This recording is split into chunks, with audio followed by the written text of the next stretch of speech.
Pronto, vamos começar então, gente? Hoje é a aula 26. Aula 26, sistemas operacionais. Nós estamos falando de sistemas de arquivos, né? Hoje é a segunda aula de sistema de arquivo, total de 26. Estamos indo longe, meus caros colegas. Viu? O companheiro de guerra aqui, viu? Vocês, os alunos meus, nossos, né? Vamos lá, gente? Sistema de arquivo. Deixa eu fazer uma rápida aqui antes de eu colocar a tela. Na aula passada foi a primeira, como eu falei, foi sistema de arquivos, né? Como eu disse, e a gente trabalhou mais a visão do ponto de vista do usuário. Vocês devem lembrar. E foi até Aí eu peguei uns simuladores, né? De sistemas operacionais antigos e tal. E a gente passou por coisas elementares, né? Que são como nomear arquivos, como criar um arquivo. Aliás, criar arquivo, eu não lembro se eu falei, se eu coloquei lá, como de criar arquivos na console. Acho que eu posso fazer isso agora também. Criar arquivos, diretórios, estrutura de diretórios, muito mais do ponto de vista de usuário, né? Isso foi feito na anterior. E também eu frisei um ponto que eu gosto de frisar, e vou falar agora mais rápido, mas vou falar, que são aqueles três pilares ali de abstração, né? Certo? Que é o processo, o endereçamento de memória e o arquivo, né? Que são abstrações aí que nós usamos para entender e para, até como um designer de um sistema operacional e para compreender como é que ele funciona. Não é isso? Lembraram? Sim. Tomara. Então, vamos nessa. Deixa eu, então, colocar aqui a telinha, como sempre. Deixa eu separar esse cara.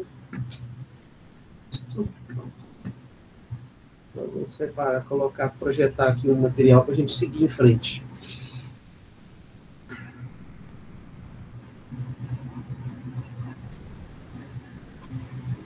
Ok. Aparece para vocês, né? Sistemas operacionais, sistema de arquivos, slides. Tá. Obrigado, Biel. Isso aí. Para mim não tá aparecendo, não. Tá aparecendo apresentação, Sérgio, aqui. Tá, clica na apresentação, porque quando se compartilha, ele cria um usuário a mais, talvez você não está em foco aí, o usuário. Ou apresentação. Dá uma olhada. O usuário criou, só que eu não tô vendo nenhuma. Tá em preto. Preto? Ué. E aí, Gabriel? Você tá vendo? Se o Gabriel estiver, eu vou atualizar aqui a tela. Isso está de boa. Dá uma olhada nessa lateral aí, né? Nós já estamos acostumados com o ambiente, né? O que será que pode estar acontecendo? E eu não sei o que fazer. Deixa eu fazer o seguinte aqui. Deixa eu interromper a... Apareceu. Ué. Você mexeu? Deixa eu aprender. O que pode ser? Não, eu não mexi em nada não, só acho que tá com... Era conexão mesmo, acho. Nossa. Então, ó. Aí você vai me alertando se estiver muito lento, então. Não sei o que eu posso fazer contra isso, mas você vai me falando. Não, pode continuar. Tá, joia. Então tá. Então, onde é que dá? Aí, esse aí é a capa, né? Esse aqui. Deixa eu aumentar um pouquinho. Aí na anterior, nós investimos um bom tempo nesses três tópicos, você deve lembrar, né? Os motivos, trabalhar com arquivos e tal, né? Armazenamento em si, que é a persistência, que é o número 2, né?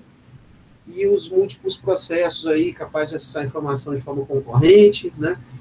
Falamos de nomeação de arquivos, aí, né? A organização deles aqui como diretórios, né? Então, o que nós vamos fazer hoje é assim, ó. Vocês estão vendo aí a tela do livro, né? Nomeação de arquivos, beleza. Falamos disso bastante. Porque, na realidade, como eu já falei, são um assunto mais elementar, né? Do ponto de vista mais da estruturação do ponto de vista de um usuário. Ok. Esse ponto aqui é legal, quero me concentrar um pouco com ele, que é aqui. É a estrutura do arquivo. Em geral, quando você fala de um arquivo em um sistema operacional, eu posso classificar em três, tá? Em três em 3 tipos, vamos falar assim. Essa letra A, se eu consigo aumentar um pouquinho. Essa letra A aqui, ó, eu estou falando de um arquivo, é uma representação aí, de arquivos que são, obviamente, compostos de bytes, claro, mas são bytes não estruturados. Então, por exemplo, um arquivo binário, um executável, né, que é uma mistura de bytes, ou bits, enfim, né, que não tem nenhuma estrutura. É claro que a vantagem dele é que é flexível, você pode usá-lo de forma flexível, mas não é um arquivo que você facilmente consegue navegar por ele, acessar dados por ele, seja sequencialmente ou seja aleatoriamente, né? Então, eu estou chamando aqui de um arquivo não estruturado. Está vendo essa outra figura que eu coloquei para representar a mesma coisa? Uma organização não estruturada, uma bagunça. Como o arquivo é uma bagunça, do ponto de vista de um programador de aplicações, eu não tenho muita facilidade, vamos colocar assim, de acessar esse arquivo, como eu já falei, ou sequencialmente, ou buscando por uma chave, né, ou acessando um determinado ponto do arquivo. Então, não é essa a ideia. São arquivos desestruturados. Né? Além dessa organização não estruturada, aí eu vou voltar para outra imagem agora. Aqui, acho que eu tenho ela aqui também. Tenho, 7. Aqui no meu recorte eu coloquei mais de um material para vocês, né? É isso que eu estou falando. Eu tenho também a ideia de um arquivo dividido em registros. E aí, provavelmente, vocês, como são estudantes de graduação em computação, provavelmente vocês já fizeram código com arquivo. Eu vou perguntar para vocês, estão na sala. Vocês fizeram código com arquivo? Programando com arquivo? Já. Arquivo aleatório, de acesso aleatório? Joia. E aqui, ó, já vou mostrar, então, logo de cara, aqui, ó, um código em Java. Eu também tenho um exemplo de um código em C. Por exemplo, esse código aí, ó, esse programinha aí, né? Só para mesclar um pouco o conteúdo do que nos interessa agora, que é SO, ou também um pouco da prática que vocês têm, né? Quando se estuda programação de computador, é muito comum no curso a gente aprender a manipular arquivos sequenciais, né? Ou arquivo texto. E aí vocês responderam que sim, né? O Gabriel botou no chat, já, né? Então, vocês já programaram em C, em Java, em quê? Vocês programaram? Vocês lembram? C em Java, no meu caso. Hã? C em Java, no meu caso. Python e C, isso. Então, quer dizer, é muito comum, é uma tarefa muito comum você, dado um arquivo texto, ou um arquivo estruturado em registros, em linhas, você programar, criando arquivo, apagando arquivo, inserindo linhas no arquivo, enfim, né? É disso que eu estou falando nessa figura, só para mapear com o conhecimento que você já tem. É essa figura B, aqui, ó. Então, eu tenho registro. Então, um arquivo organizado em registros pressupõe que eu posso abrir o arquivo, eu posso acessar o arquivo sequencialmente, registro 1, registro 2, registro 3, ou eu posso, dependendo da organização desse arquivo, acessá-lo por uma chave. Eu poderia usar uma função hash para acessar diretamente um determinado registro. Enfim, então, do ponto de vista do programador, é isso que eu estou falando. Essa letra B é uma forma de você abstrair um arquivo. Tá certo? Esse código aqui, ó, é um código muito simples, escrito em Java. Obviamente, você falou Python, né, Gabriel? Tranquilo. Ou C. Mas, ali, ó. Olha a linha 7. Vou ampliar ao máximo que eu puder. Tá bom. A linha 7 aqui. Né? Essa é uma diretiva aí que vai ler uma linha. Lê a primeira linha do arquivo. Né? E aqui eu faço da linha 9 e 12, tem um loopzinho que vai ler sequencialmente as linhas. Concorda? É isso. Simplesmente isso. Então, eu vou lendo os arquivos, os registros de um arquivo texto. Né? Linha por linha. Printando ali na sysout, que é na saída padrão, né? Aí lê e termina e fecha o arquivo. Quer dizer, é esse nessa experiência que vocês já tiveram, é o que eu estou falando da letra B. Uma outra forma de eu pensar arquivo é um arquivo estruturado como uma árvore. E aí vai, pergunta de novo para quem está na sala, né? Vocês estudaram em algum momento estrutura de dados? Sim. E eu imagino que vocês estudaram também como navegar em uma árvore, percorrer a árvore binária, por exemplo. Só para dar um exemplo de árvore, né? Sim, não. Sim, né? Quando eu falo do sistema de arquivos controlado pelo SO, quer dizer, o módulo gerenciador de arquivos do SO, ele também ele pode ter a compreensão de um arquivo nessa estrutura em árvore também, né? Então, nessa figura aqui tem a formiga, o raposo e o porco, né? Aqui tem ponteiros, né? Então, essa cara, ela eu suponho, seja familiar para vocês, né? Então, você tem uma estruturação em arquivos onde eu consigo navegar de acordo com um critério de busca, etc., né? Então, arquivo em árvore. Esses três tipos de arquivos aí são os arquivos mais comuns em sistemas operacionais. Como a minha missão aqui, vocês já sabem, é falar do mais genérico possível o assunto de sistemas operacionais, aí você vai encontrar SOs que lidam diretamente com esse tipo de arquivo, você vai encontrar outros que podem lidar com esse, assim por diante, né? Show de bola? Sim. Então, no nível mais elementar, essa organização de arquivos é pensada dessa forma aqui. E aí, dado um arquivo, eu tenho maneiras de acessá-lo. Eu sei que, eventualmente, eu vou sobrepor o conhecimento que vocês já têm. Porque ao programar computadores, ou aprender a programar, enfim, provavelmente, vocês já responderam, vocês fizeram códigos que envolvem acesso a arquivos, sequencial ou aleatório, né? Mas vamos dar uma passada nisso aqui que compensa o entendimento, tá? Ou a clareza do entendimento. Quando eu entendo um arquivo sequencial, é aquele que eu só consigo fazer o acesso. Isso vai ser importante na discussão nossa daqui a pouco. Ó, aqui, ó, tá vendo aqui? Isso aqui é o livro. Eu tô colocando o livro de novo. Daqui a pouco a gente vai falar sobre as possíveis formas de implementar arquivos no SO, né? E essa seção 4.2. Ela vai chegar. 4.2 de diretórios. Na seção 4.3, a gente vai falar de como é que se implementar dentro do sistema. Tá? Vou deixar ela posicionada aqui, ó, na 4.3. Aqui, ó. Né? A implementação do sistema de arquivos. E essa discussão, ela vai ficar melhor se a gente der uma passada nesses conceitos básicos aqui. Tá? Então, quando o arquivo é sequencial, eu só consigo acessá-lo bloco por bloco. Vamos pensar assim já? Por que não? Mas, de qualquer maneira, registro por registro de forma sequencial, desde o início. E eu não consigo, na natureza de acesso sequencial, eu não consigo fazer um acesso a um determinado registro diretamente, ou seja, pulando outros registros. Então, nessa figura aqui, ó, esse retângulo aqui, esse primeiro, eu acesso ele e leio. Se eu quiser ler o próximo, tem que ser o próximo. Uhum. Eu leio o próximo. Eu não consigo ler, por exemplo, o terceiro retângulo que está aqui, que é o terceiro registro, sem passar pelo segundo. Ou seja, a leitura tem que ser sequencial, né?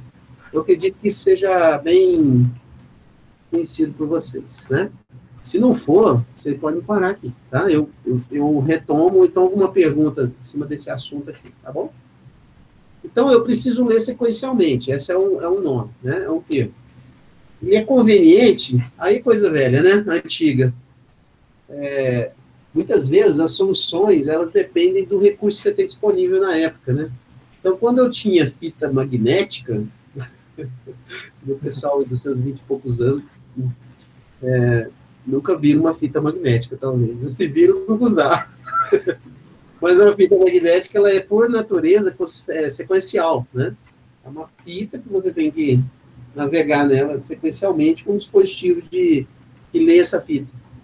Então, o fato de eu ter o acesso sequencial está muito relacionado ao recurso.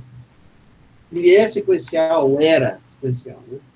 A outra forma de acessar um arquivo é chamada de aleatório, ou aleatória, ou acesso aleatório, né? Então, você tem os bytes e os registros, que podem ser lidos em qualquer ordem. E aí tem uma palavrinha-chave que eu vou precisar dela daqui a pouco. Chama seek. Estão vendo aqui? Né? Uhum. Essa aqui, ó, seek. Esse seek é o que eu chamo de um marcador.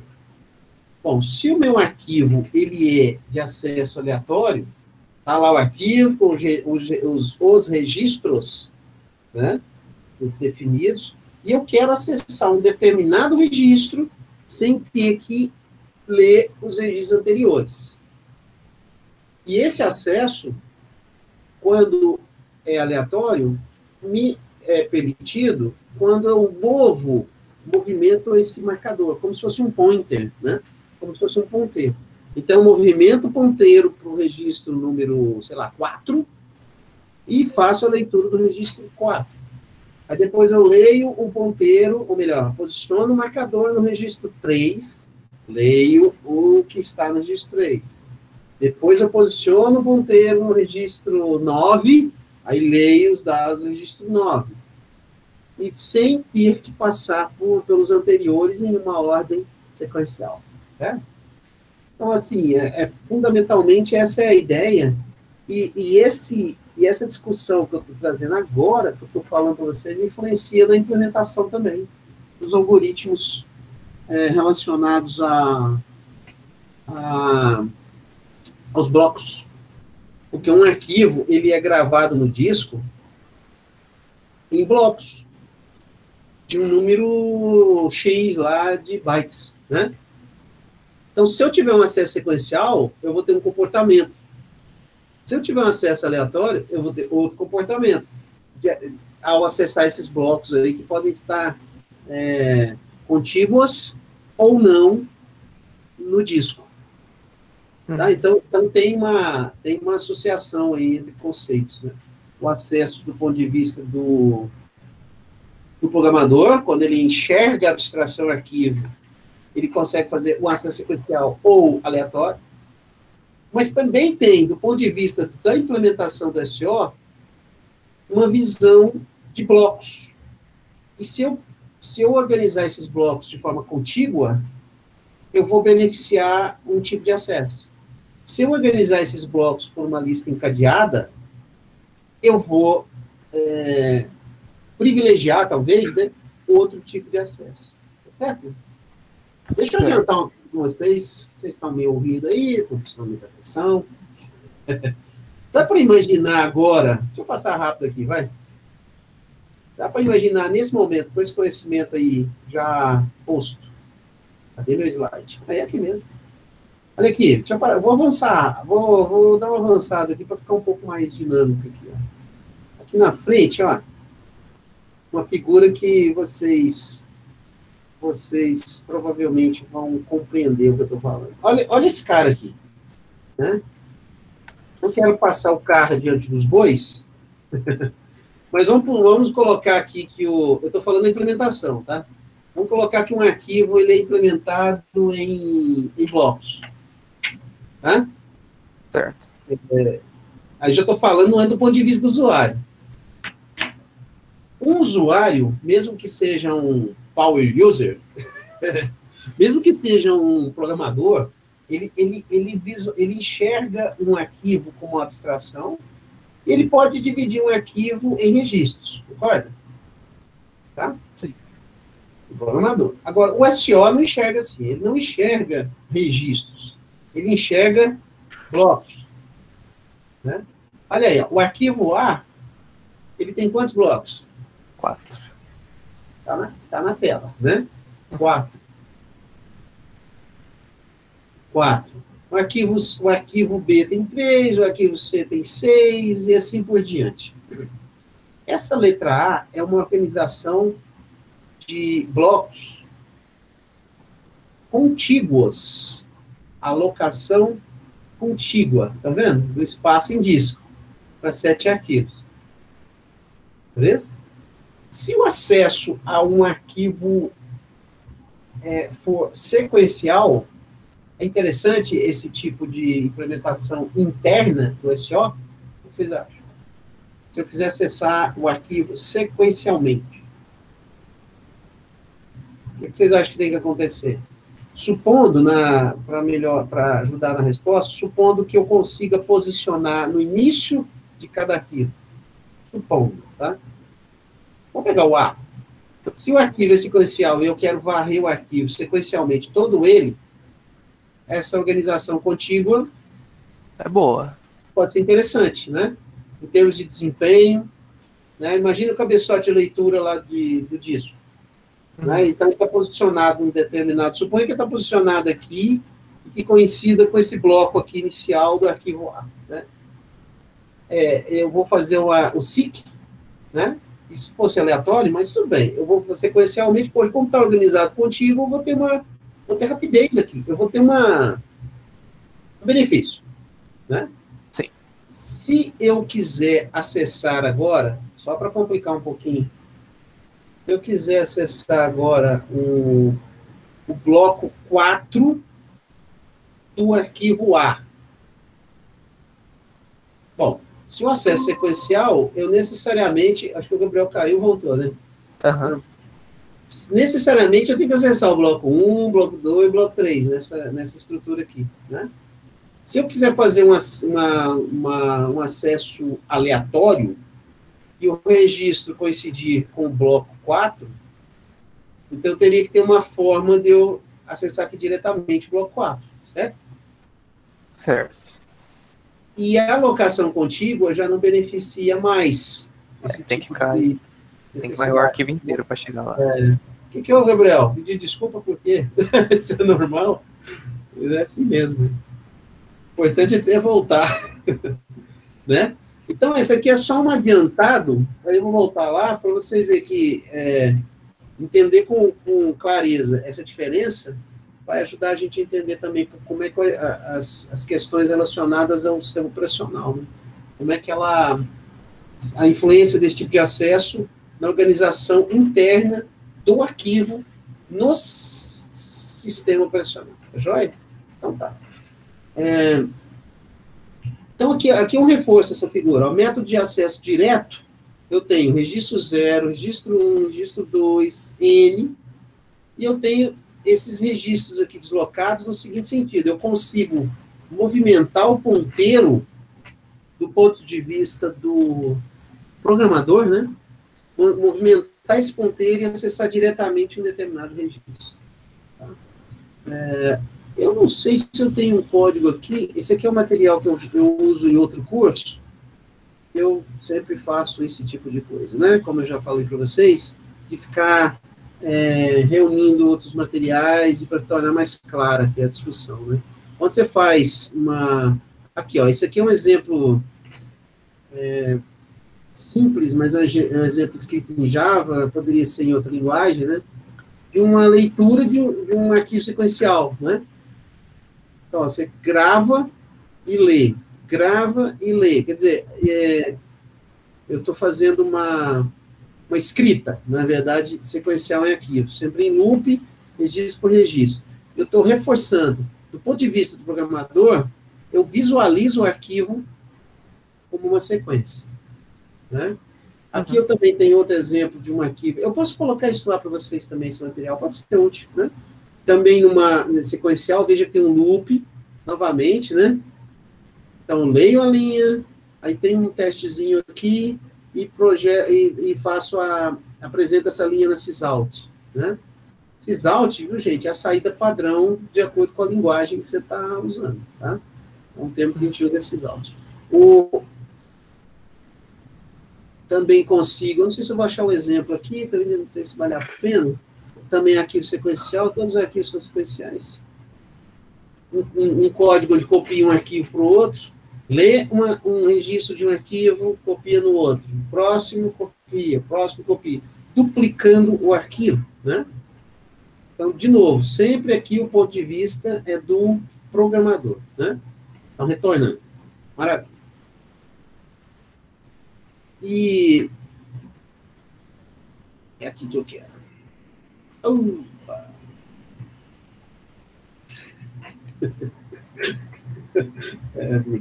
Vamos seguir aqui. Arquivos, nome, aquela figura que estava aqui. Essa. Então, tipos de arquivos. E já falou desse negócio aqui de tipos de arquivos também. Isso aqui, header file. Aqui o acesso, é o que estava falando. Então, acesso sequencial, né? Aqui os sequenciais eles já foram convenientes, como está colocado aqui, né? E aqui tem uma discussão sobre os atributos dos arquivos. Quem usa o sistema operacional sabe que quando você cria arquivo, deleta arquivo, blá, blá, blá, blá, blá, você tem atributos para eles, né?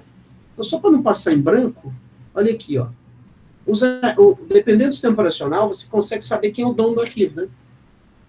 O holder, quem criou o arquivo, se ele é protegido por senha, né? Então, esses atributos, eles também são mantidos pelo sistema operacional de cada arquivo, né? Tranquilo? Ok. Eu queria falar agora aqui das operações, mas sim, tá? Que é um ponto que eu acho importante aqui, é o abrir o arquivo. Então, vamos lá. Bom, operações e arquivos. Claro, você pode criar, você pode deletar, abrir e fechar arquivos. E um ponto que eu quero, para não ficar muito repetitivo, é diferenciar alguns elementos que eu acho importante, que às vezes causa confusão, em termos de conceito do SO. Né? Um deles é o open. O que significa, efetivamente, abrir um arquivo? O close, que, claro, está diretamente relacionado a open, né? O write, né, que é gravar algum dado no arquivo, e o append. Quando você está trabalhando, e nós estamos falando num nível de SO, e quando você está trabalhando também no nível do programador, do usuário, há diferenças entre write e append. Né? O que é o write? Pensando que eu tenho o seek, que é aquela ideia de você ir posicionando no registro a registro, né? Com um ponteiro, o que eu faço quando eu estou programando e usando arquivos sequenciais ou simplesmente organizados por registro? Quando você faz um write, o que significa write num arquivo? Escrever, né? Me ajuda?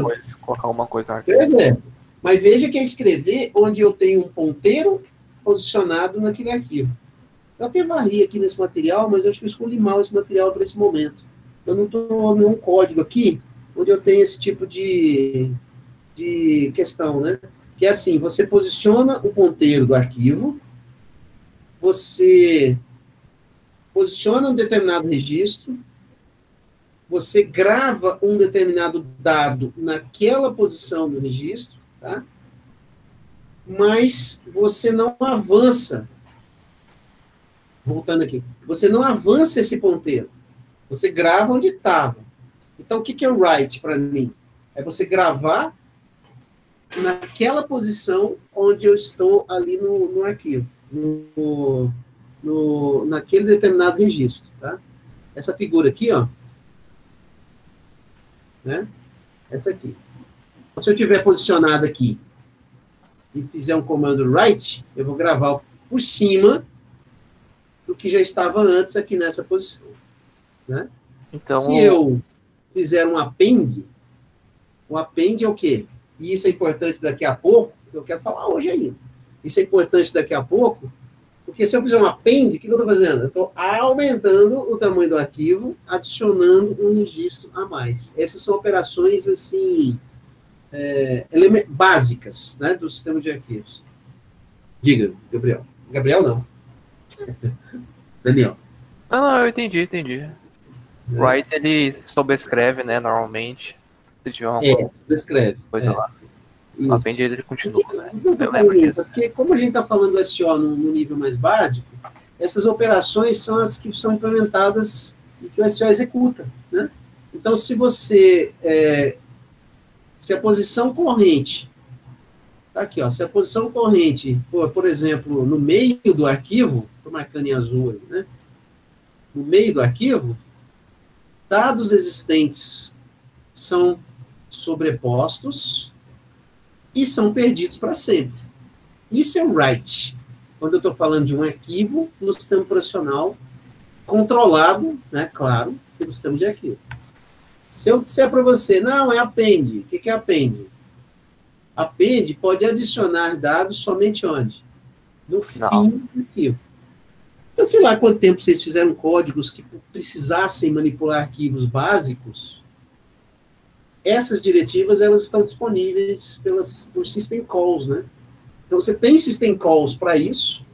Então, você faz um programa em C que grava no arquivo, eu vou ter que usar a system call apropriada para gravar um write ou para fazer um append, que é adicionar um registro ao arquivo. Certo? Então, eu julgo importante entender essa diferença. Um outro ponto que vale a pena, porque read é uma coisa muito elementar, não compensa ficar repetindo aqui, né? Create também, você cria arquivos, ok, né? A criação de arquivos, é claro, ela vai demandar espaço em disco, óbvio, né? Você vai gerar uma demanda de recursos para criar um arquivo, né? Deletar. Mas aqui, ó, open. O que é abrir um arquivo? Porque o SO, ele só consegue manipular um arquivo se antes disso ele abrir esse arquivo, né? Vocês conseguem me adiantar o que é open? Tecnicamente falando, o que é abrir um arquivo? Seria acessar o arquivo? Não sei. Vamos lembrar de umas coisinhas aqui rápidas e lá na frente eu vou reforçar. Olha só. Um arquivo está lá no disco. Tá. Para que ele seja manipulado, gravar, ler, etc., alguma coisa tem que ser feita pelo SO para que eu tenha disponível na memória alguns elementos estruturais têm que estar disponíveis na memória RAM para que eu consiga fazer acesso a esse arquivo que está no disco. Acho que eu já dei uma dicasinha, né? Uhum. Então, o que pode ser abrir o arquivo? Tem alguns outros detalhes, claro, mas o que é abrir um arquivo? O arquivo está lá, tranquilão, lá no disco.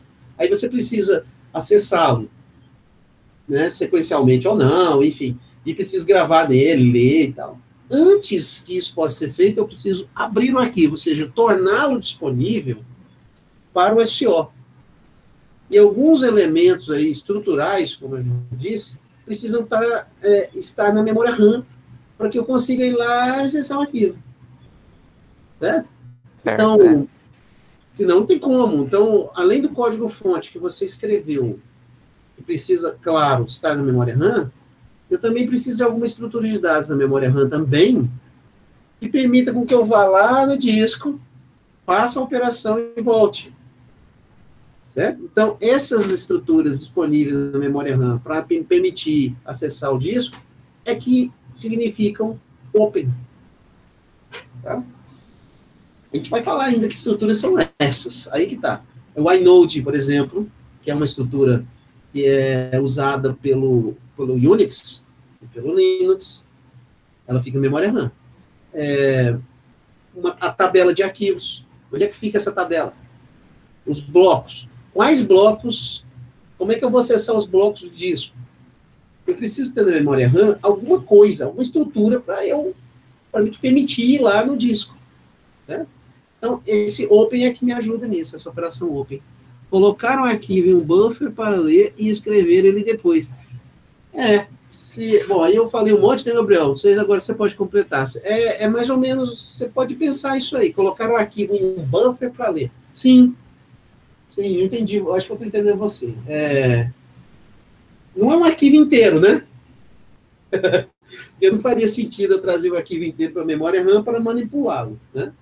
Mas eu posso, sim, trazer blocos, partes dele, né? E se for um arquivo pequeno, até talvez ele todo, não sei, né? Mas o Open é isso, é criar essas estruturas que me deixam, na memória RAM, que me deixam ir lá no disco e voltar e fazer as operações, tá? Então, aqui, ó, antes que eu use um arquivo, o processo deve abri-lo. Claro, né? Um processo que está relacionado com isso, que é um programa final que quer querendo acessar o arquivo. O propósito da chamada open é permitir que o sistema fetch, ou seja, use, chame, né, aloque, assim, empregue, né, os atributos e lista de endereços de disco para a memória RAM, para que tenha rápido acesso em chamadas posteriores. Tá? Está escrito com outras palavras aquilo que eu expliquei. Né? Então, algumas coisas têm que estar na memória RAM. Que coisas? Aí ele lista aí, ó, uma lista de endereços do disco, na memória RAM, os blocos. Pô, mas eu tenho que acessar os blocos do disco. Tá bom, então na memória RAM eu precisava pelo menos de uma lista desses blocos. Né? Para eu ter um acesso rápido. Então, abrir o arquivo é fundamental. Né? Sem abrir o arquivo. Então, o SO, gente, entenda. O SO precisou acessar um arquivo, ele tem que abrir antes. Para eu criar esses elementos mínimos aí na memória RAM para possibilitar esse acesso. Beleza. E o close? Bom, o close é o oposto, né? O oposto é assim, pô, terminou tudo e tal, né? Você não tem que mais acessar aquele arquivo. Aí você, quando todos os acessos são finalizados, os atributos e endereços disso não são mais necessários, então o arquivo tem que ser fechado. Para quê, hein? Para liberar esse espaço que está alocado na memória RAM interna. Ali não está escrito memória RAM, mas eu estou afirmando, né? Então, você está ocupando um pouco de memória RAM aqui, porque você tem que ter uma estrutura para ficar indo lá no disco. Tá? Muitos sistemas encorajam isso, ou seja, essa operação close, né? Impondo um número máximo de arquivos abertos em processo. Né?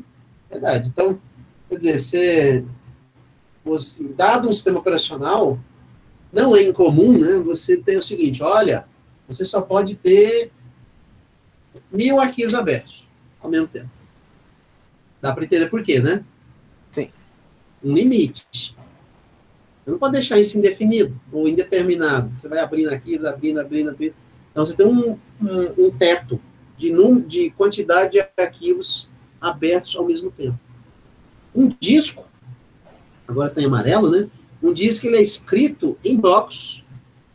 E fechar um arquivo força a escrita do último bloco do arquivo. Até mesmo se aquele bloco pode não ter sido inteiramente completado ou completado. O que é isso aqui? Executou a operação close, o que acontece? Ele tira as partes da memória principal. Assim, ó, fez o close executado, é feito o que a gente chama muitas vezes, existe uma palavra em inglês comum aí, chama flush, né? Flush. Isso aí é descarga. Flush. Agora eu vou brincar com o meu quadro, ó. Vocês veem o quadro? Agora eu vou fazer uma pergunta. Flush. Vocês conseguem ver o quadro? Consegue. Ó. Não uso muito não, mas tá bom. Quadro existia. O que é o flush? Ó, o arquivo fechou. Uma system call fechou o arquivo.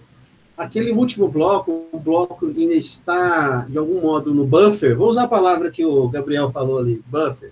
Mas, enfim, o bloco ainda está ali na memória, está sendo ainda gerenciado na memória. Ele é gravado efetivamente no disco. Né? Beleza? E aí tem um comentário do autor aí que a gente está seguindo, dizendo que, olha, vai ser gravado. Mesmo se ele não estiver inteiramente cheio. Não importa. Ele vai gravar no disco e vai fechar. Esse quadro existia antes? Sim. Pois é. Não, depende. Teve algum momento que eu instalei ele aqui. É verdade, viu, Gabriel? Mas já tem um tempo, viu? Então, tá bom. Seguinte, SIC. Esse SIC a gente já comentou. Olha aqui, ó. Acesso ao arquivo aleatório, um método é necessário para especificar de onde o dado vem. É uma espécie de pointer. Então, as linguagens implementam uma system call. System call está no SO, né? Sem confusão. SIC. Então, na linguagem de programação que você está usando, tem um correspondente ali, uma diretiva no nível da linguagem, no nível do usuário, que vai chamar essa system call seek, para posicionar o ponteiro em lugar específico do arquivo. Legal? E me fez lembrar agora, para enriquecer aqui a explicação, me fez lembrar como é que os sistemas gerenciadores de banco de dados funcionam. Eu ministro aulas com especialização em banco de dados, e lá a gente discute isso. Muitas vezes você precisa... Vocês sabem que é um banco de dados, eu não preciso explicar tanto. Né? Pois o sistema gerenciador de banco de dados, ele trabalha com tabelas, né? Isso um banco de dados relacional, né, gente? E é inevitável não pensar em banco de dados quando eu falo de arquivos, claro, né? Então, o sistema gerenciador de banco de dados relacional, ele, como eu disse, o projeto do banco de dados é relacional. Ou seja, são tabelas que se relacionam com chaves estrangeiras, chaves primárias, e tem toda essa relação, né? O que acontece? Muitas vezes o programador precisa implementar no código, mesmo usando SQL, que é a linguagem de acesso a essa base de dados, que é uma linguagem declarativa, mesmo assim, muitas vezes eu preciso escrever código em uma linguagem procedural. Linguagem procedural, C, Python, a própria Java, você escreve código procedural, para eu acessar esses dados de forma sequencial. E aí eu uso ponteiros como esse que nós estamos falando aí. Esse, né? Por exemplo, a linguagem de programação do Oracle, talvez vocês não tenham usado ainda, mas enfim, chamada PL/SQL.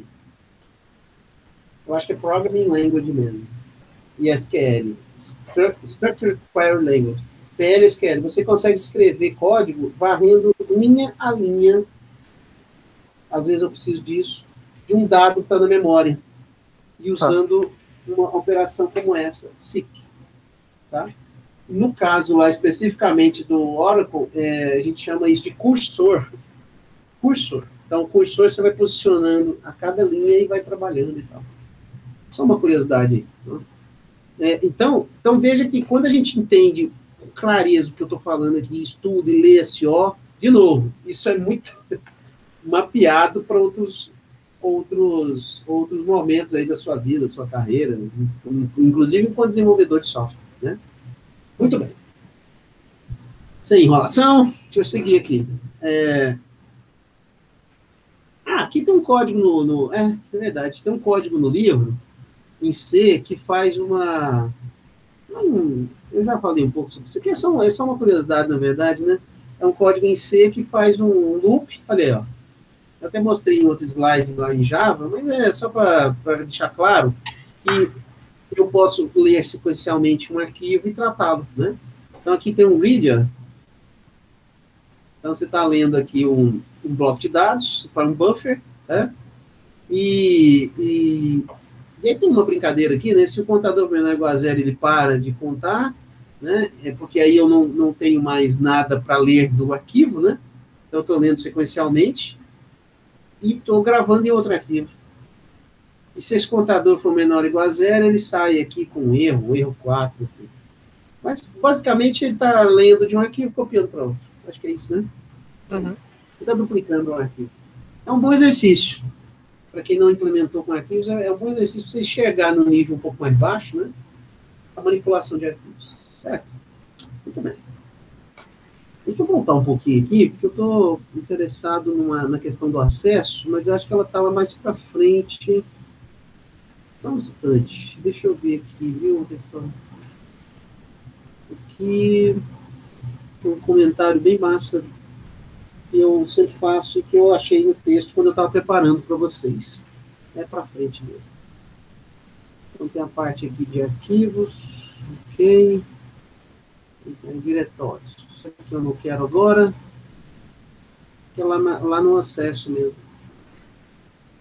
Operações, diretório e implementação aqui. Tá bem. Eu acho que eu me perdi um pouco, eu estava procurando a parte de acesso. Tá? Aqui, acesso sequencial aqui, tem uma parte aqui que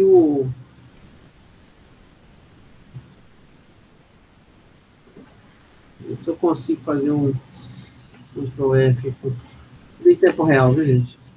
Não é o vídeo inteiro, não. Da parte que corta na edição lá, né? É aqui na... Hã? Essa é exatamente.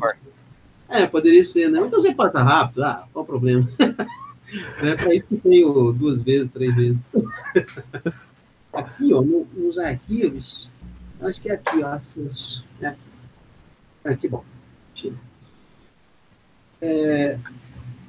Arquivos sequenciais e os atributos aqui dos arquivos, né? Então, deixa eu falar. Eu vou seguir. Depois eu retomo. Eu quero ver com vocês agora essa parte um pouco mais interna, né? Porque tanto essa visão do usuário, a gente está insistindo um pouco nela, né? Atributos de arquivos, aí os atributos, as operações de entrada e saída, comentei todas elas, né? Nesse material aqui. Esse aqui é um outro material do recorte, e essa figura aqui traz um elemento interessante, que é para ficar claro só, né? Que uma aplicação, um programa que você está desenvolvendo, ele precisa, claro, gravar os arquivos nos dispositivos. E eu passo por rotinas de entrada e saída, que são aquelas operações lá que eu já discuti, tá? Nada demais. Diretórios. Na aula anterior eu falei bastante diretórios, no ponto de vista de usuário, né? Criar diretórios, voltar, né? Eu posso ter diretórios com níveis, então fica repetitivo eu retomar isso aqui, né? Continua do ponto de vista do usuário, né? Muito bem. Vamos entrar na implementação um pouco? Vamos falar, então, agora do... Dado essa parte aí de... Bom, eu entendo o que é um arquivo, sei que um arquivo pode ser acessado, ele é estruturado em registros, ou ele não é estruturado, né? Ou é estruturado em uma árvore. Tá bom, mas e dentro? Né? Como é que eu gravo esse arquivo no disco? E como é que o SO vai, ao abrir um arquivo, que eu já falei um pouco, como é que o SO vai recuperar esse arquivo, trazer para a memória RAM, pelo menos parte dele, e para o processo manipular, né? Então, primeiro, tem um negócio chamado partição de disco, e isso não é incomum, as pessoas sabem, às vezes quebram a cabeça com isso na hora de instalar um SO, né?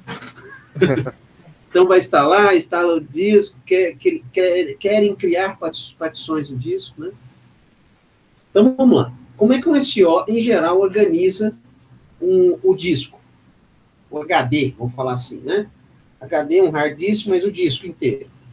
Primeiro, ele mantém uma área no disco, ocupando espaço no disco, chamado MBR. Vocês sabem o que significa? MBR? MBR. Quer dizer, você sabe. Significado de MBR não é incomum, né?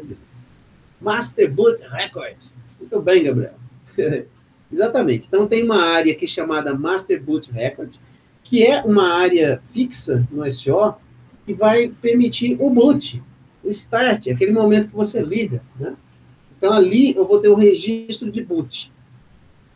Vou comentar daqui a pouquinho mais detalhes. Além da MBR, eu tenho a tabela de partição. Por quê? Porque um disco, ele pode ser particionado, onde em cada partição eu posso manter um SO diferente. Né? Então, aqui, nessa partição, posso ou não, né? Nessa partição aqui, eu posso ter um determinado sistema operacional instalado. Nessa partição, eu posso ter outro sistema operacional instalado, e assim por diante. E essas partições, elas têm para elas uma tabela. Então, tem uma tabela onde tem lá, partição 1, SO tal. Partição 2, SO tal. Partição 3, outra SO. E não só o SO, mas a parte do disco onde se inicia aquela partição. Então, uma tabela. Legal? Cada partição, que é um ponto que nos interessa bastante aqui, em sistema de arquivos, né? cada partição dessa tem uma estrutura que vai permitir com que os usuários, afinal de contas, usem arquivos. Então, eu tenho uma parte chamada bloco de boot, ou melhor, bloco de root. Não, é boot mesmo. O root está aqui, no MBR. O bloco de boot, o superbloco, o gerenciamento de espaço livre, inodes, diretório raiz e arquivos e diretórios. Essa última é onde estão de verdade os arquivos, dados. Né, os arquivos e diretórios. Certo. Essa parte aqui, a primeira, segunda, terceira, quarta e quinta, são controles. Né, para eu, afinal, ter acesso aos arquivos que eu preciso. Certo? Então, essa estrutura aí, eu quero falar sobre ela um pouquinho agora, sobre cada ponto desse, né? Começando pela própria MBR, a tabela de partição, etc. Tá joia? Quando você liga um computador, né? Vamos generalizar, ligou o computador, principalmente esses nossos computadores, PCs, enfim, a MBR é lida, Master Boot Record. E com ela é carregada a tabela de partição, onde eu tenho ali a partição que eu quero acessar, né? E por padrão sempre tem uma partição ativa e as outras ficam inativas para que o SO seja carregado, porque eu não tenho como carregar dois ao mesmo tempo. Eu tenho que ter uma partição ativa para que o SO seja carregado, né? Vocês já fizeram esse tipo de coisa? Tem que instalar, por exemplo, as máquinas com dual boot, é comum, né? Você tem uma máquina com máquina... Tá cheio disso. É muito comum isso, né? Alguns já vêm até instalados assim, então você instala, né? Não é muito fácil achar um tutorial na rede aí que te ajuda a botar, por exemplo, um Windows com Linux, né? É disso que eu estou falando, né? Botar um Linux, um Windows ou um outro sistema qualquer, né? Enfim, qualquer outro diferente. Muito bem. Eu vou chavear para o livro aqui, porque eu acho importante passar aqui, para não deixar fazer um estudo dirigido, né? Aqui, apresentação, né? Muitos discos, né? Tá aqui, ó, podem ser divididos em uma ou mais partições, com sistemas operacionais, ou melhor, sistemas de arquivos independentes, né? Aí tem o setor 0, né? Por isso que eu gosto do estudo dirigido, que me ajuda também a discutir com vocês, né? É o setor 0. Então, o disco ele tem setores, dividido em setores. Espero que dê tempo da gente falar disso depois do sistema de arquivos, tá? A parte de I/O e como é que funciona, por exemplo, um disco. Mas ele é dividido em setores. Sim. Em trilhas, aquela coisa toda. O setor 0 é onde eu tenho a nossa amiguinha, a MBR, que é a Master Boot Record, que é o que o Gabriel respondeu rapidinho lá. Que é usada para quê? To boot the computer. Então, ela tem uma... com ela é que o computador começa, no setor 0, é que eu consigo disparar algum SO, ou iniciar algum SO. Beleza. Depois dessa área do setor 0, aí eu tenho a tabela de partição. Então, eu vou chavear aqui para a figura. Aí, ó. Então, eu estou falando agora desse pequenininho aqui, ó. Essa zebradinha aqui, está representando na figura a tabela de partição, tá? A tabela de partição, ela tem o início, né? Essa tabela tem o início e fim de cada partição. A implementação não é complicada, não, gente. É bem simples. Na verdade, só tem um bloco. O endereço começa uma partição, o endereço termina a partição, né? E eu tenho a primeira coisa que a MBR faz, localizar a tabela ativa, ou melhor, a partição ativa. Quem está me ouvindo aí, vocês na sala, que já precisaram instalar SO, sabe, né, com um software adequado, que eu tenho que dizer, olha, essa partição aqui é a partição ativa. Marcar ali. Por quê? Porque vai ser ela, né, vai ser lida primeiro, que é o primeiro bloco, é chamado de boot block. O que é o boot block? Vou voltar na figura. Aqui o boot block, ó. Aqui tem em português, né? Ó, bloco de boot. Certo. Essa é a que vai ser lida. Então, suponha que aqui está o Linux que você mais gosta aí, qualquer que seja, tá? Porque essas coisas você sabe, né? Cada um gosta de uma coisa diferente. Então, está aqui o Linux que você ama, certo? O bloco de root, de boot, ou boot block, né? Ele vai ser carregado se essa partição que eu estou marcando aqui estiver ativa na tabela de partição. É assim que funciona. Então, o MBR, ele ativa o bloco de boot? Hã? O MBR, ele ativa o bloco de boot? Então, como é que é? Você pode pensar assim, porque a Master Boot Record é o setor 0 só para eu começar esse processo. Né? Começar esse processo é o quê? É ler a tabela de partição, identificar qual é a partição ativa, identifica a partição ativa, suponha que seja essa que eu estou iluminando ou firmando aqui, nessa segunda aqui, ó. Essa é a partição ativa. Aqui na tabela de partição tem o endereço de início dessa partição. Então, se aqui tem um endereço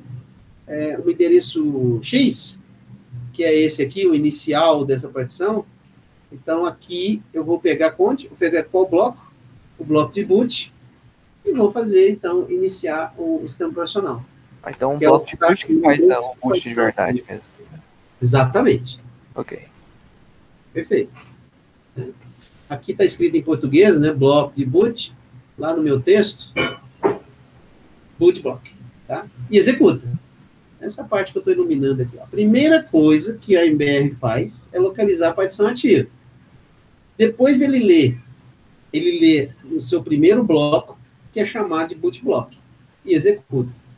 Esse ler no seu primeiro bloco é o primeiro bloco da partição ativa, tá? Aí ele chama o boot block e aí o SO começa a iniciar de acordo com o que ele, se for o Windows, ele tem a forma dele disparar, né? O boot dele, se for o Linux Ubuntu, ele vai disparar o Linux Ubuntu. Só para falar um. Tá? O programa no boot block é aqui, bom, tá aqui, né? Carrega o sistema operacional contido naquela partição. E aqui ele coloca um ponto que é interessante, porque quem lida com SOs e instala sabe disso, né? Mas aqui ele reforça. Para efeito de uniformidade, cada partição inicia com o boot block. Até mesmo se ela não contém um sistema operacional. Então, vocês já devem ter, talvez, experimentado isso num dual boot. Um dual boot que você tem dois SOs ali que você faz no seu PC, enfim, né? Uhum. E por algum motivo está corrompida o boot block daquele SO. Então não tem ali ainda instalado o boot, né? O processo de boot do SO. Então, se você escolher, ele mesmo assim ele tenta e dá erro. Não acontece nada. Carrega lá a mensagem, não tem sistema operacional, não consigo fazer o boot. Né? Porque você escolheu uma partição que não tem um sistema operacional bootável, né? É horrível esse termo, mas é assim que a gente fala mesmo. Ok. Então, ele também dá esse erro. Por questão de uniformidade. E isso é assim mesmo que ocorre nas máquinas que a gente usa em geral, né? Muito bem. Aqui a figura, de novo, né? Então, nós estamos falando desse cara aqui, ó, boot block. Esse super block é outra parte da tabela de partição de controle, né? Frequentemente, o sistema de arquivo faz o quê? Vai conter algum dos itens mostrados no 4.9, que eu estou falando, e a primeira é superblock, né? Então, eu vou ter parâmetros lá, e o superblock, ele inclui o quê? Um número para identificar o tipo do sistema de arquivo, o número de blocos no sistema de arquivos. Então, tá aqui. Então, aqui, ó, esse superblock, eu vou ter informações dos blocos, quantos blocos eu tenho naquele disco, tá? Para quê? Para que eu consiga gerenciar depois o espaço livre, que é a outra parte que a gente tem que falar aqui ainda. Quais são os algoritmos para gerenciar o espaço livre no disco? E como é que eu vou organizar os blocos no disco?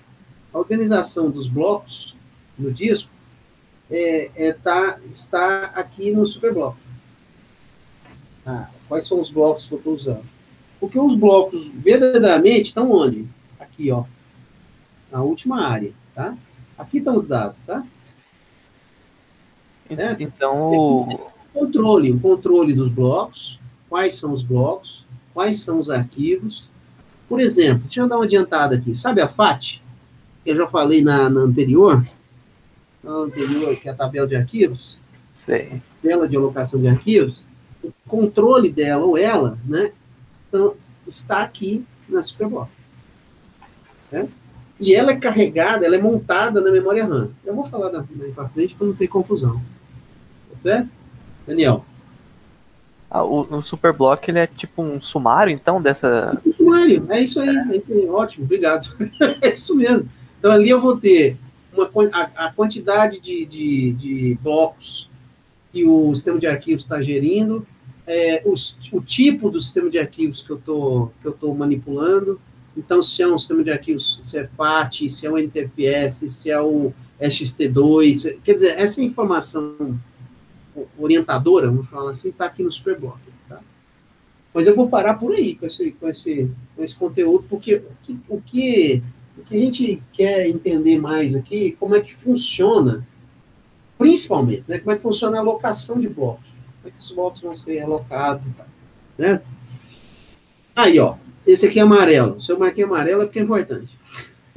Olha aqui. Depois de tudo isso, boot block, pro boot. O super block, que tem determina o tipo de sistema de arquivos e quais são os blocos que estão aí, ou a quantidade de blocos organizados nessa partição. Depois eu tenho um gerenciador de espaço livre. Gente, a história do espaço livre ela é tão crítica no sistema de arquivos que eu tenho que ter um gerenciador só para isso, né? E eu acho que não é difícil de entender, não, porque a gente já estudou lá em memória quanto isso é crítico. Você lembra das discussões lá sobre a fragmentação que ocorre na memória RAM? Sei, é. Das dificuldades que existem quando eu tenho memória livre fragmentada, né? Vocês lembram da gente falar assim, não, tem que pegar a memória RAM e aí tem que compactar ou desfragmentar a memória RAM, porque assim a memória livre fica contígua. Certo, certo. Lá em memória RAM. Esse problema retorna para cá, e ele retorna para cá com um agravante. Qual que é o agravante? Porque nós não estamos falando de memória RAM, nós estamos falando de memória secundária, onde você tem muito mais volume, concorda? Porque na memória RAM, o volume, comparando a memória secundária, é muito menor. Então, na memória secundária, você tem muito maior volume, claro, muito mais dados para ficar controlando, muito mais blocos. E, além disso, ainda tem uma coisa chamada latência, que não está na discussão aqui desse assunto, sistema de arquivo especificamente, mas está lá na parte de I/O. Porque a latência, considerando que o disco ele é mecânico, né? Claro que eu tenho como armazenar em memórias que não são mecânicas, né? Vocês sabem disso, né? Tipo memória flash, né? Mas na memória secundária profissional, de disco, você tem latência, o que também traz outros elementos para discutir, né? Então, gerenciar a memória livre é importante, entender, sacar como é que funciona, como é que eu vou gastar tempo cuidando dessa memória livre. Muito bem. Então tá. Então, aqui, ó, blocos livres. Por exemplo, qual que é a forma que eu posso gerenciar a memória livre? Bitmap, lista de ponteiros. Isso aqui é familiar. Uhum. Isso é familiar para vocês. Ou então eu posso também... e aí está seguindo aqui. Tem os inodes, que isso pode ser seguido pelos inodes. A gente vai trabalhar a noção de inodes, que é como eu organizo os blocos no disco. Tá? Muito bem. E o rootdir, que é uma informação de onde está o diretório raiz. Que eu tenho que ter um lugar de onde começar a fazer as buscas quando eu quero um arquivo. Que é o diretório raiz do disco. Tá? Muito bem. Vamos falar agora das implementações de arquivo, que são muito mais legais. Você deve estar ansioso por isso. Eu já estou. Aqui, ó, essa figurinha que eu mostrei, né? Certo? Certo. Primeiro tipo de alocação. Então, qual que é o nosso problema? Implementar arquivo. Arquivo é dividido em blocos. Blocos podem ser alocados de forma contígua, tá? Ou podem ser alocados de forma assim. Não consegui achar uma palavra rápida. Liga encadeado. Né? Como lista encadeada, tá? E não só isso. Eu também tenho uma terceira forma, que é usando lista encadeada com uma tabela na memória. Então, para ter um mapa do que a gente vai falar, 3. Ou eu aloco blocos de forma contígua, ou eu aloco blocos de forma encadeada, com linked list, ou eu aloco com lista encadeada usando uma tabela na memória. Tá? Então, vamos lá. Vamos passar. Contígua. Vocês vão ver que é tudo muito familiar agora, né? Qual que é a grande vantagem de alocar os blocos de forma contígua? Caso eu queira... Está escrito aí, a alocação mais simples. É o jeito mais simples de eu pensar. O arquivo tem blocos de 1K. Aqui, ó. Em um arquivo de 50K, eu vou gastar quantos blocos consecutivos? 50. Né? Se eu tiver blocos de 2K, cada bloco 2K, eu posso alocar blocos consecutivos, ou melhor, eu posso alocar 25 blocos consecutivos. Fácil de entender. Eu tenho certeza que está fácil de entender. Né? É a mais compacta que tem aí, essa. Né? Sem dúvida. Então, eu tenho essa cara, é a letra A. Essa figura. Tenho aqui, quantos? 1, 2, 3, 4, 5, 6, 7? 7 arquivos alocados no meu disco. O arquivo A gasta 4 blocos, o arquivo B 3 blocos, o arquivo C 6 blocos, e assim por diante. Não, eu acho que não tem dificuldade de compreender isso aqui. Né? Se o arquivo ele for criado, quando eu crio o arquivo com a system call de criação, create, o meu ponteiro já posiciona num bloco livre, é um problema, bloco livre, mas aguarde. Tá? E aí eu vou alocando sob demanda, simplesmente de forma contígua, tá? Bem? Certo. E nós vamos ver um exemplo da alocação na figura 410, está aqui, o arquivo A realmente gasta. Aí tem uma discussão que já começa a causar alguns problemas. Qual que é o problema, hein? O Gabriel está silencioso no chat, mas eu vou querer que ele responda. Ô, Gabriel, me fala um problema desse negócio.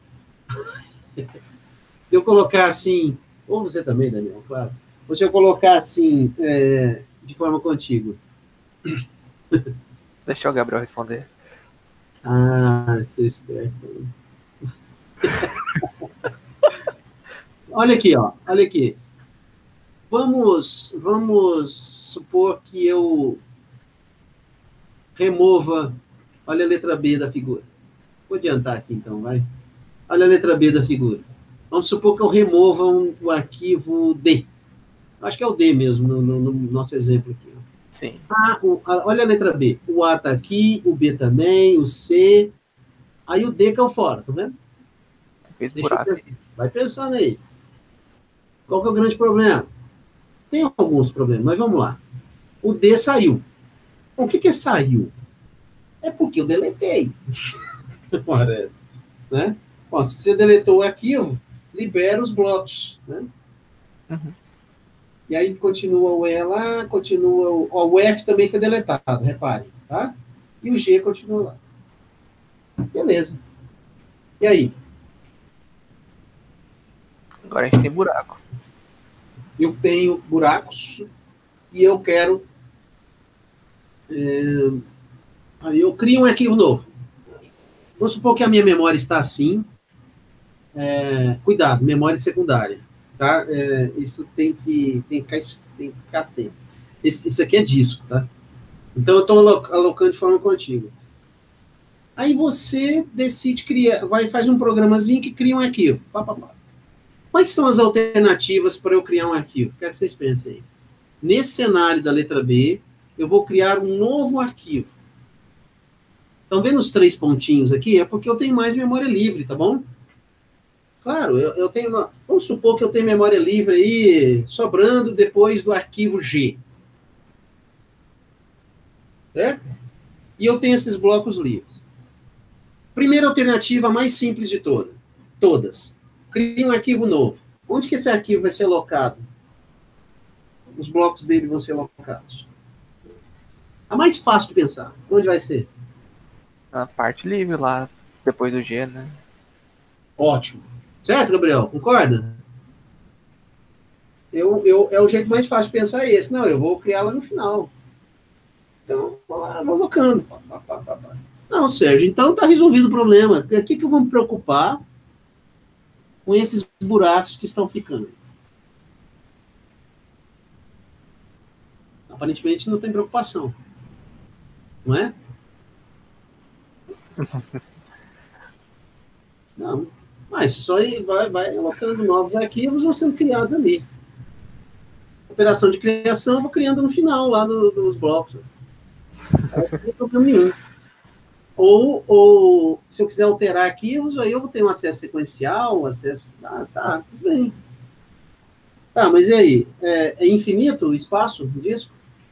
O que vai acontecer? Uma hora eu vou ter problemas de espaço, né? Como tudo na vida, né? Então eu vou ter limites. Aí eu posso até me divertir com isso, eu posso ir inserindo arquivos e tal, mas vocês vão concordar comigo que as operações de deletar e de criar vão ser feitas de forma intensa. Os buracos vão ficando. Vai chegar um ponto em que meu disco vai estar, entre aspas, cheio. Porque eu não vou ter mais espaço livre depois do arquivo G aqui, ó, tá? Igual você falou, né? Não tem mais como colocar arquivos lá. Acabou. Aí sobraram para mim 2 bloquinhos no final. Não. Sobraram 20 blocos no final. No final, certo? É contigo, né? Sobraram 20. Aí chega um arquivo que precisa de 30. E aí? O que eu vou fazer? Nada. Porque não cabe mais 30, porque eu só tenho 20 no final. Aí eu tenho que passar a usar os blocos livres que ficaram para trás. Uhum. É? O que é que vocês sugerem? Como é que eu vou fazer isso? Eu vou encerrar hoje com essa discussão, tá?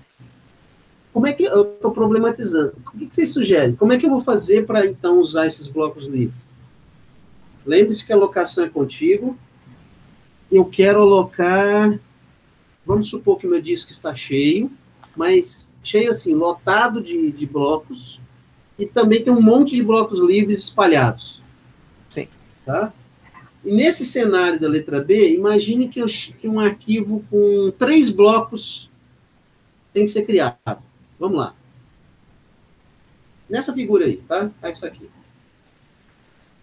3 blocos que eu quero. O que vocês acham que nós vamos fazer? De alguma forma a gente tem que reorganizar esse trem para tampar esses buracos. Uma alternativa é desfragmentar a memória de tempos em tempos, juntando. Eu tô pegando o que você falou, né, Gabriel? Ou Daniel, né? Sim, uma alternativa é de tempos em tempos desfragmentar, ou seja, juntar os blocos contíguos e deixar, portanto, os blocos livres também contíguos, né? Legal. Isso tem custo, né? Isso não dá para fazer o tempo todo, tem que ser de tempos em tempos. Beleza. Mas eu não quero isso, não. Eu quero outra forma. Porque isso também é possível, mas isso tem custo, tem que fazer de tempos em tempos e tal, tem overhead nesse processo. Sim. Pegou um cara com 3 blocos, o que eu faço?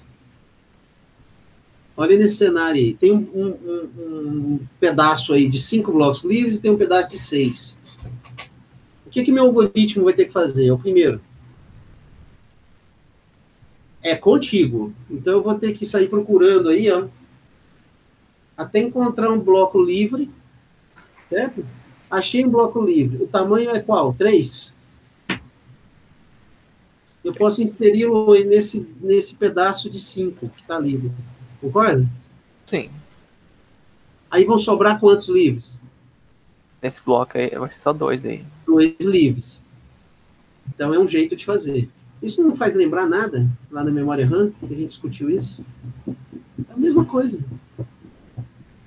É. A mesma coisa. É porque eu sei que não é fácil ficar lembrando tanta coisa, mas... Ô, Gabriel, você escreveu coisas e meu chat não rolou, cara. Desculpe. Ele respondeu lá. Cara. Seria a realocação dos dados, iria ocasionar segmentação do disco e não seria tão fácil linkar se estivesse usando alocação contígua. Muito bom, isso aí. O arquivo também poderia não encaixar no tamanho do bloco e iria ficar um espaço, você respondeu isso há 6 minutos atrás, e iria ficar um espaço em branco. É isso mesmo. Tem sim quando tiver lotado. First fit. Isso, cara. Por isso que eu gosto da aula. É porque isso aí é aqui, ó. Aqui, ó. Vou passar agora. A gente começar assim, começar a encerrar, viu? Aqui, ó. Olha só esse material que eu estou projetando aqui, que é um outro recorte. Aí, ó. Tá? Esse aqui, ó, um outro recorte. Olha essa figura. É a mesma coisa, tá? É só outra figura. Arquivo A. Qual bloco ele está, o arquivo A? Bloco 4. Com que tamanho? 3. Certo?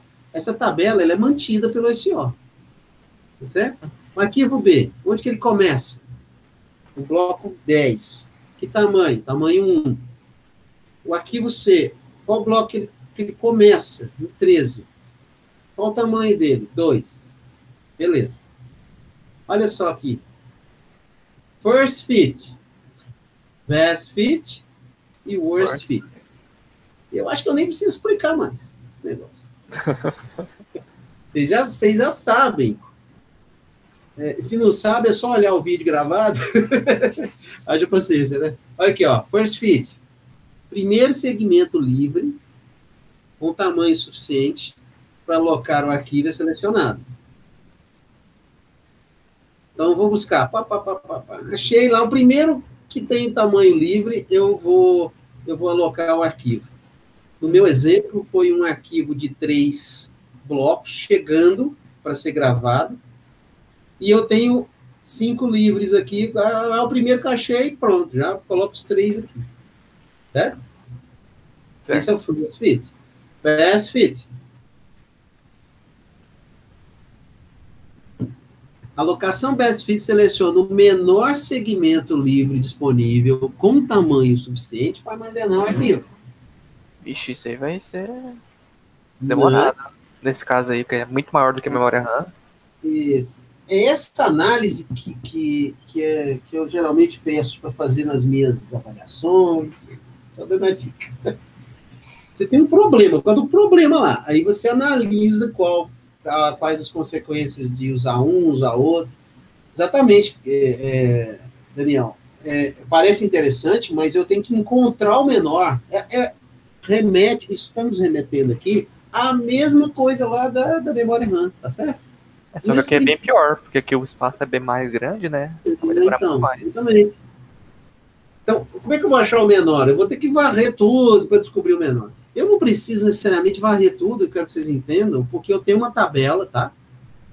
Onde eu tenho, pelo menos, eu sei que cada arquivo, onde que está ocupando aqui. Mas acontece que eu tenho que procurar os livres. Certo? Então, beleza. Então, a busca em toda a lista se faz necessária para a seleção do segmento. Que segmento? Segmento livre, né? A não ser que a lista esteja ordenada por tamanho. Então, são discussões, são formas de fazer e tal, né? Que lista, hein? Uma lista com os blocos livres. Worst fit. Nesse caso, o maior segmento alocado. Quer dizer, é o pior, né? Mais uma vez, a busca em toda a lista faz necessária, a menos que exista uma ordenação por tamanho. Tá vendo? Então, esse é uma das discussões quando eu trabalho com alocação contígua. Então, a alocação contígua tem 2 vantagens. A primeira, simples. Implementar. Professor, sempre tem esses negócios de mais simples. Eu vou nos sistemas operacionais, sempre tem uma vantagem. Não, esse é o mais simples, mas é o pior. Né? É um negócio meio recorrente, né? Tá, é mais simples. Por quê? Porque eu tenho que fazer keep tracking of where a files blocks. O que é isso? Eu tenho que varrer tudo, procurando por quê? Por onde estão os blocos do arquivo. Né? E como é que eu chego num bloco? Eu tenho que lembrar de dois números, né? O que ele fala aqui. O endereço do disco do primeiro bloco e o número de blocos no arquivo, tá? É essa figura aqui, ó. Oh, perdi a figura. Não, essa aqui. Essa aqui, ó. Então eu tenho que saber onde começa e o tamanho. Eu preciso de uma tabelinha dessa em memória, tá? Viu aí? Eu tenho que ter uma tabelinha dessa na memória. Beleza. Segundo, olha que coisa interessante. A alocação contínua é boa não é só porque é simples, não. Ela é boa também porque é rápida. Então ela tem um desempenho bom. Por quê? Mas é natural pensar isso. Né? Eu acho que não precisa nem ficar explicando. Porque eu só preciso de um SIC. Que SIC é esse? Só um SIC. Lembra do que eu falei que é SIC? É o ponteiro, é o cursor. É um ponteiro para posicionar em algum lugar para eu fazer as operações. Então eu preciso de um SIC só. Que SIC é esse? No primeiro bloco. Assim então, que no primeiro. SIC 4. Aí eu varro de forma contínua. SIC 10. Aí eu varro de forma contínua. Na verdade, aqui só tem um. SIC 13. Aí eu varro de forma contínua. Então, o SIC, ele é rápido, eu posiciono onde eu quero e aí eu varro rapidamente. Muito legal. Grande problema, drawback. Qual que é o grande problemão aqui? Fragmentação. Vai tornar fragmentado. Beleza? E aí eu já discuti, tá? Essa discussão vem aqui, aí eu já discuti. Eu tenho que escolher um buraco. Olha aqui, ó. Eu marquei só essa frasezinha aqui, ó. To choose a hole. Eu tenho que escolher um buraco de tamanho correto. Isso é custoso, né? Traz um custo alto, né? E um ponto muito, assim, emblemático. Quero que vocês registrem antes da gente ir embora. Bem emblemático, é o seguinte. Você poderia alegar que se o tamanho do arquivo, se eu já souber previamente o tamanho do arquivo, eu tenho uma certa facilidade. Porque eu não falei para vocês no meu exemplo que eu quero encaixar aqui um arquivo de 3 blocos? Falei, né? Uhum. Aí vocês lembram. 3 blocos. Bom, mas se eu falei para vocês que o arquivo tem 3 blocos, é porque eu já sei o tamanho do arquivo antes. Né? Só que na vida real não é assim que acontece, não. O que é a vida real? Vamos lá. Vou dar um exemplo aí. Quando você está trabalhando, por exemplo, você está escrevendo um programa, num editor de programas. Você está lá no seu ambiente integrado de desenvolvimento, escrevendo um programa em Python. Está salvando, né? Olha que coisa trivial, simples, né? Está salvando. Tá. Bom, qual que é o tamanho desse arquivo? Do programa fonte Python.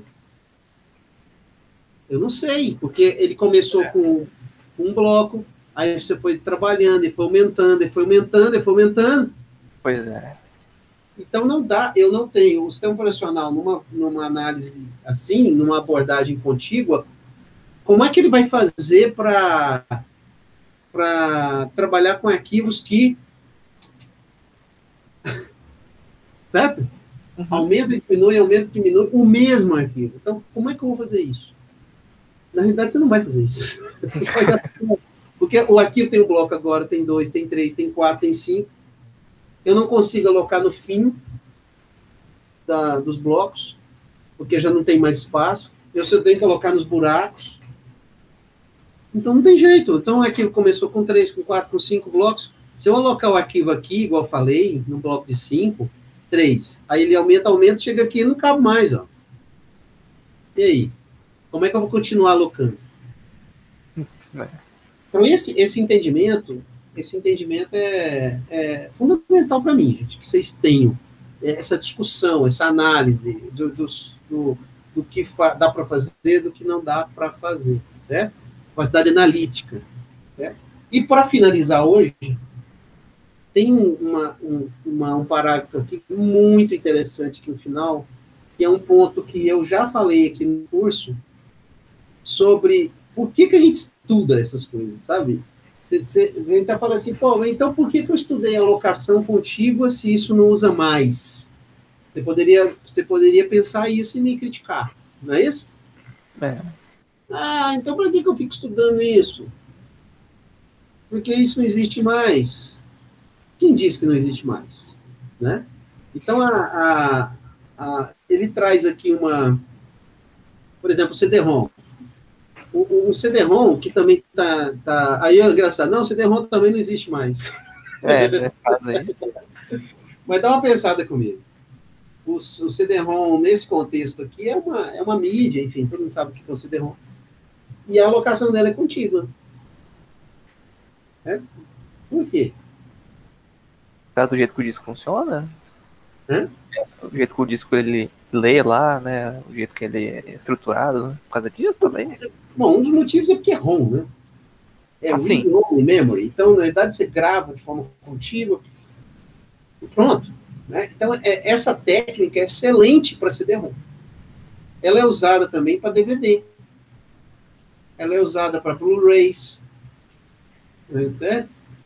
E por quê? Porque essa tecnologia de mídia, ou essa mídia, ela surgiu, na verdade, depois. Essa é a discussão que o autor coloca no último parágrafo, e que em algum momento eu já falei no curso. Essa tecnologia, CD-ROM, DVD, ou Blu-ray, ou o que você quiser, se no futuro vão surgindo outras tecnologias que demandam, de forma muito curiosa, demandam técnicas do passado, como as mais eficientes. Então, o caso do CD-ROM, alocação contígua, eu estou falando de coisas que nós discutimos há 50 anos atrás, em sistemas operacionais, certo? Uhum. E se aplica ao CD-ROM, que é do século XX. Entenderá o porquê? Então, o conhecimento desse tipo de coisa nos ajuda muito a perceber que entender as técnicas, entender a história, faz com que você crie um corpo de conhecimento que pode ser aplicado em tecnologias que ainda vêm, que virão, né? Certo? Uhum. Então, ele fala assim, ó, a história frequentemente repete ela mesma, ou se repete, não é da tradução aqui, vai ficar ruim, mas a história frequentemente volta na ciência da computação. Quando as novas gerações de tecnologias ocorrem. Então, isso é recorrente em ciência da computação. Se eu estudo um determinado algoritmo, que já foi empregado, e você entende que ele existe, ele pode ser usado em outro contexto. Né? E o assunto SO ajuda muito a entender a ciência da computação. Eu já falei isso para vocês, né? Vocês estão cansados de me ouvir. Já. Ajuda muito a entender a ciência da computação enquanto área de conhecimento. Esse assunto. E eu diria que sistemas distribuídos também. Só para vender o meu peixe. Tá certo? Então, para finalizar aqui, ó, a alocação contígua foi realmente usada em discos magnéticos há muitos anos atrás, né? Devido à sua simplicidade e alta performance. Disco magnético, há anos atrás. Hoje não, hoje não usa mais, né? Então, essa ideia was dropped, né? Ou seja, foi descartada, né? Ou seja, que ideia? Usar a alocação contígua em discos magnéticos atuais? Não, eu não uso isso mais. Devido ao quê? Ao tamanho final do arquivo e o tempo de sua criação. Eu acabei de falar isso, lembra? Então, se o arquivo vai crescendo, como é que eu vou alocar esse arquivo com essa técnica? Mas, com o advento do CD-ROM, DVDs, Blu-rays e outros dispositivos ópticos, né, enfim, você só escreve uma vez, write once, de repente os arquivos contíguos se tornaram uma boa ideia de novo. Tá? Então, essa é uma é uma forma da gente entender como estudar sistemas antigos, aí ele reforça aqui, né? Portanto, é importante estudar sistemas antigos e ideias antigas foram conceitualmente claras e simples, porque elas podem o quê?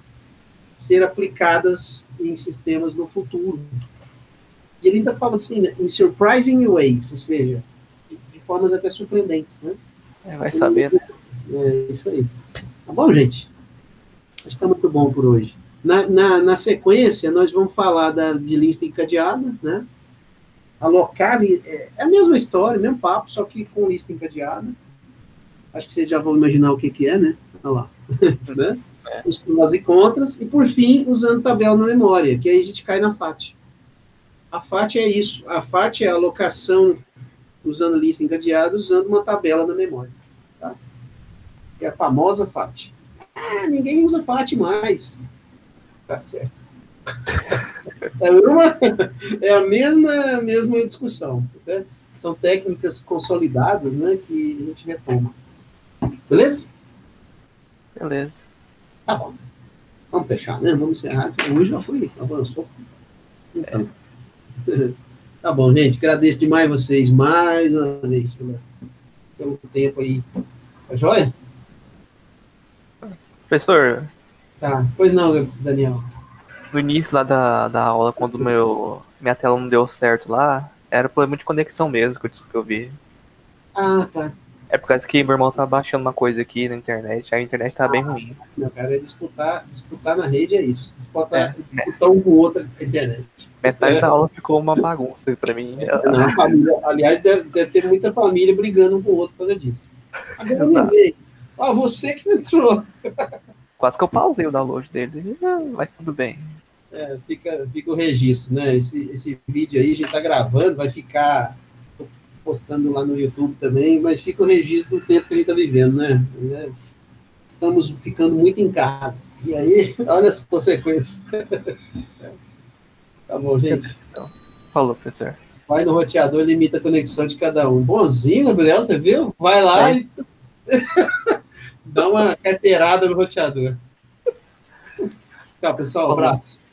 Até a próxima. Obrigado, viu, gente?